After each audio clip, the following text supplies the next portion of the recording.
Hey Blaster fans, welcome to Who Won the Week New York Comic Con edition for Friday at Comic Con, and we're reporting from inside the Blaster HQ here at Javits Center in New York City. I'm Aaron Sagers, I'm the editor-at-large of Blaster.com, and I am joined by my cohorts of the con. Adam Swiderski, editor-in-chief of Blaster. Mike Avila, contributing editor for Blaster. And we also have a special guest from Fandom. Why don't you introduce yourself? My name is Nick Nunziata. I run the fan contributor program for Fandom powered by Wikia. All right. Thanks so much for joining us today, Nick. So we're going to geek out and talk about what was winning our Friday at the con. Mike, why don't you kick things off, and what was kind of doing it for you today? You know, I got a chance to talk to Matt Reeves, the director of War for the Planet of the Apes, and Dylan Clark, the producer of the film. And I'm a huge fan of this franchise because I think it's maybe the best rebooted sci-fi property ever, like the way they've done it. And we just saw a little bit of really rough footage, a couple of really cool shots of apes on horseback. And I think a lot of people who are listening to this have probably seen the motion poster that they released showing Caesar with snow falling over. I got some details about that from the producer. I mean, I guess I'll go ahead and say it. It's that shot is of Caesar in Times Square as the snow is falling on him, because I'd asked him about what's the iconic shot from War, because Rise and Dawn each had these iconic moments, you know, the apes on horseback and whatnot. And just hearing him talk about it and hearing Matt Reeves describe the process of putting it together, these guys love the franchise. Yeah. And it was really exciting to talk to two people who have the keys to this property who were really psyched about it. Like Matt Reeves' love of the Apes franchise is pretty palpable. But they also gave some insight into Woody Harrelson's military commander character and the face-off and the conflict between him and Caesar as the film develops. I mean, I'm jazzed for it. It kind of sucks that it's like 9 months away. Yeah, I'm so glad that franchise is getting the chance to grow, because I didn't really love the first film that much, but I thought the second one was such a leap, you know, in quality, and I'm hopeful that that'll continue as they go on. You know, it's a bit of a blessing and a curse when you work at New York Comic Con or any kind of Comic Con, because you hear all this cool stuff happening, but you're not always able to go see it. So I wasn't able to see this footage.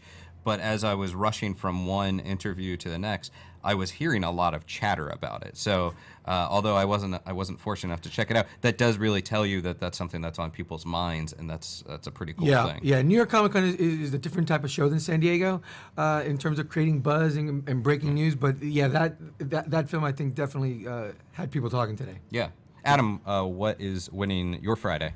For me, I spent a lot of time at the Screen Gems event at Madison Square Garden. They had press interviews and a panel for Resident Evil, the final chapter, and Underworld Blood Wars. And I should say off the bat, I'm not the hugest fan of either of these franchises, because both first films did something that is one of my huge science fiction pet peeves, which is when people are cut into pieces and don't realize it for like 30 seconds. And just act like everything's fine, and then they fall apart. And I hate that so much. And it happens in both Underworld and Resident Evil. But no, anyway. But I've been up and down on those films. But one of the things that they kept talking about at the panels for both of them is that, I mean, first of all, these are franchises that have been around for 13 and 15 years, respectively. I think something like that. Underworld, this is the 5th film. Resident Evil, this is the 6th. And when they came out, when the first films came out, and we first saw Mila Jovovich, I should say, as Alice, and Kate Beckinsale as Celine, this archetype of the badass female hero, you know, wielding 2 guns, and it wasn't a thing as much. And they kind of pioneered this wave that we have now, I think, a little bit, of those types of characters. So they talked a bit about that, and it was reflected in the audience Q&A. There were several women who came up and said, you know, Kate Beckinsale, Celine has been a big inspiration for me, and you know, Mila Jovovich's work as Alice has been so huge for me. So it kind of made me step back and reconsider both franchises. I don't know that I'm going to ever be a huge fan of the movies, you know, but just in terms of their place in the pantheon, that was a really interesting thing to sit with. Well, it's something that we've talked about before as far as these movies, along with the Fast and Furious franchise, you know, they came out in 2002, 2003, 2004, I believe.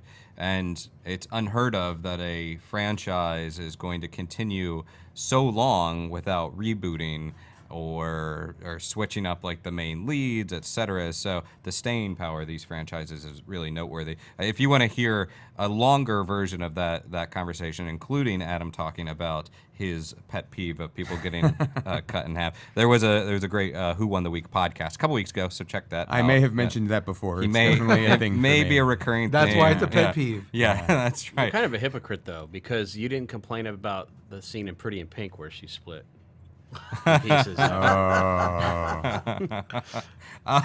With that, spot I don't. on Even, I am segue. speechless. I am speechless by that one. That was great. Yeah.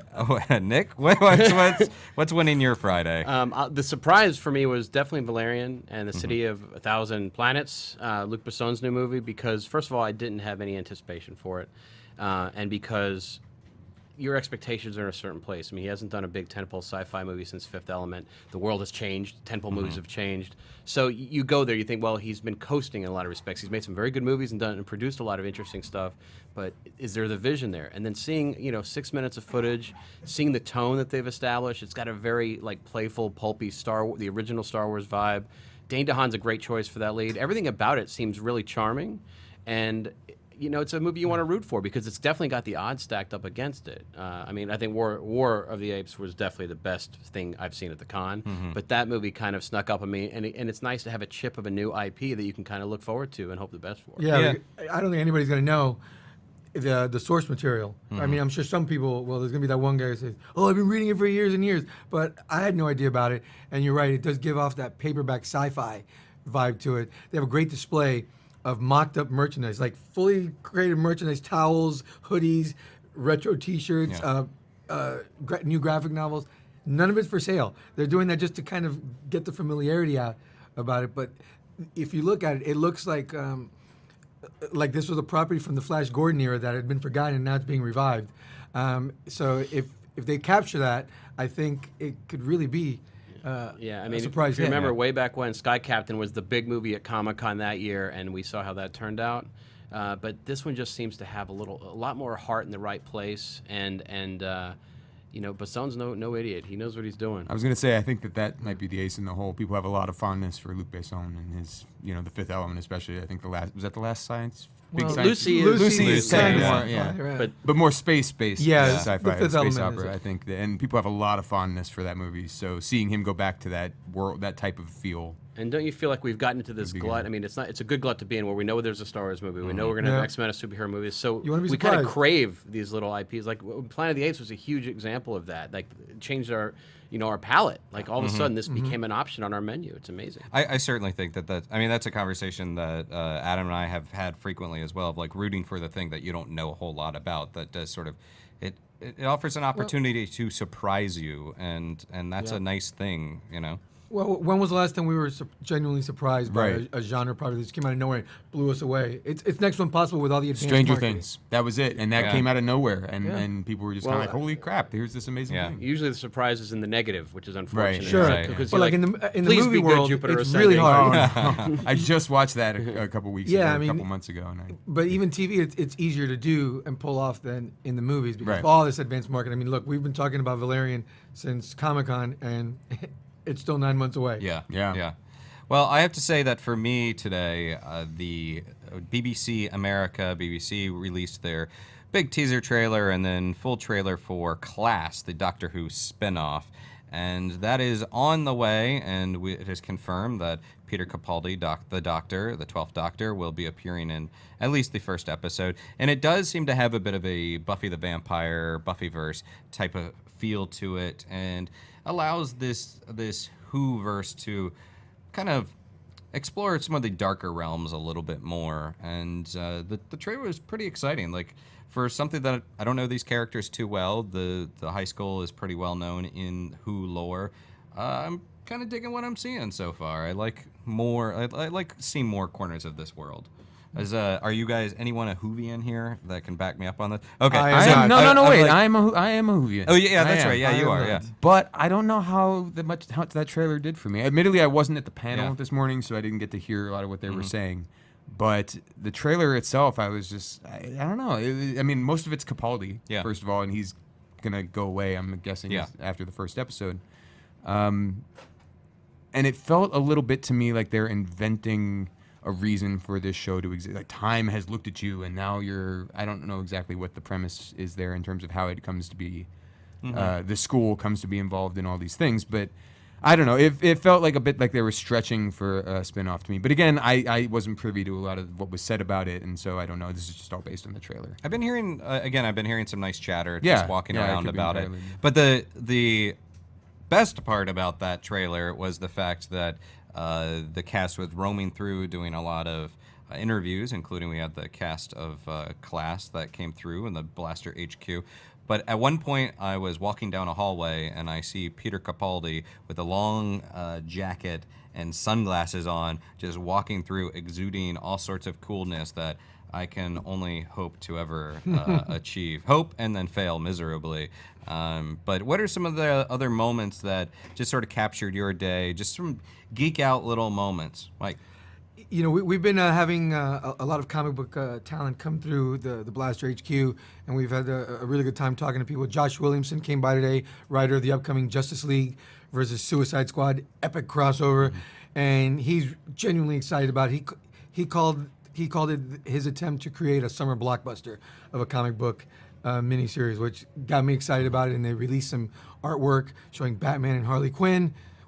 How long before that gets announced on the Warner Brothers slate? The film version. Any day now. It's got to be coming. Any day now. But we've also had a lot of artists come through, and we've been asking them to do some sketches that we're going to release in this video sketchbook a bit later on.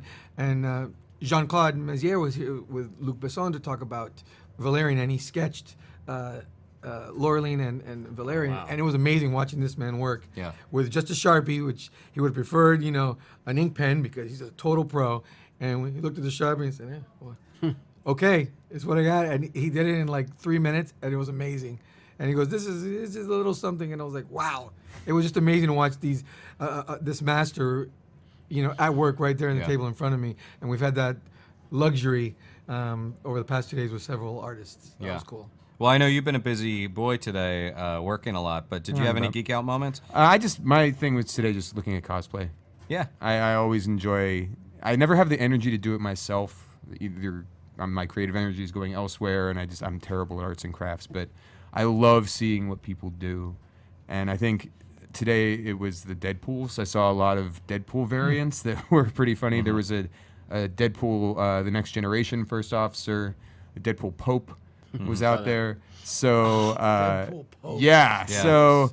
Just some of the angles that people come up with, it blows your mind and it makes you laugh, and it's really fun to see. Yeah. Deadpool, the gathering of Deadpool is always fun to watch, especially when you can see it from up high, because there are literally at least 100 Deadpool that come together in unison, I guess. The thing I love is all these new TV shows, they suck legends into orbit. They pull these people that have never been on shows into orbit. And it's a film geek moment when Isabella Rossellini from Blue Velvet is standing in front of you promoting a show. It's almost unfathomable to think that TV has gotten to this stage. So getting to talk to her a little bit about her amazing career and seeing her on being able to develop a character on the long form in Shut Eye with Jeffrey Donovan, it was amazing. It was just amazing to see a David Lynch like classic actress in our world. Yeah. Well, and it shows that the geeks have won, and we occasionally can put out some really nice quality stuff, and then attract good people to work with it. So that's a bonus. I guess for me, my aside from the Peter Capaldi, just the cool geek out moment was not only interviewing Roger Corman, an icon, a legend within the film industry, but I also was able to moderate a panel with him, and Death Race 2050 is the sort of sequel, remake, requel, whatever we want to call it, of Death Race 2000, which came out 41 years ago. And he's not only for a 90-year-old guy, the guy has a lot of energy, but he also just has so much wisdom to share, and just a hell of a nice guy. So just being on stage with an icon like that is pretty amazing. Awesome.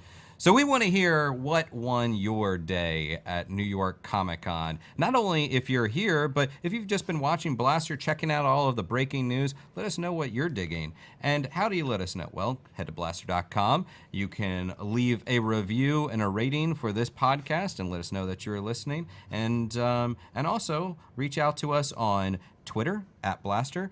Blaster.com on Instagram, and also say hi to these guys. Where can people find you, Nick? Fandom.com. I'm there more than I care to tell my family I am. Okay. So I'm there all the time, and I'm on Twitter and Facebook and all that. But Fandom's a safe place. I won't get into trouble on there. Okay. Adam. I will get into trouble on Twitter at RockTheFaces and also on Instagram at RockTheFaces, so you can find me there. All right. Mike. At Mike Avila on Twitter and at Mike Avila on Instagram. Very easy. That is very easy, and I'm also easy. You can find me. Don't tell anyone that. I Just like told Sunday the world. morning. Yeah. You can find me at Aaron Sagers on Twitter and Instagram, and wherever you find us, we hope we find you back here tomorrow for Saturday, New York Comic Con 2016, the Who Won the Week, Who Won the Con edition. So thanks for listening.